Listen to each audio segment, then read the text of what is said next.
מרחבה, שלום. אני חיים מלכה, מנכ"ל מדוברת, מכללה לשפה ותרבות ערבית. אני רוצה לספר לכם קצת על מדוברת. הקמתי את מדוברת בשנת 2015, אחרי לא מעט שנים במערכת הביטחון. מתוך אהבה לשפה והתרבות הערבית, וההבנה שפה בשכונה חייבים לדבר ערבית.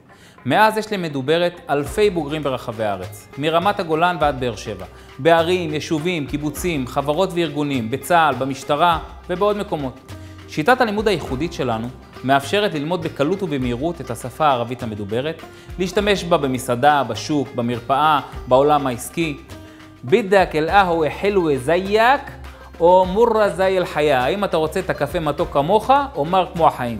אנחנו לומדים ברכות ונימוסים, פתגמים שימושיים, כללי עשה ואל תעשה ועוד המון דברים חשובים. התלמידים מקבלים חוברת לימוד שמלווה את הקורס, לצד חומרי תרגול בבית, הקלטות של החומר הנלמד, קבוצת לימוד בוואטסאפ, על מנת שנוכל ללמוד קצת אוצר מילים ושנענה לכם על שאלות. לתלמידים מתקשים אנחנו דואגים לסייע במפגשים פרטניים באמצעות צוות המורצים המעולה שלנו. לכל אחד ואחת מהם יש שנות ניסיון רבות והיכרות מעמיקה עם המגזר הערבי.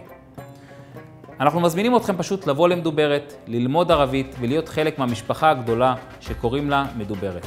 מע הסלאמה, יעתיקום אל-עאפיה, נשופקום בקורסים של מדוברת.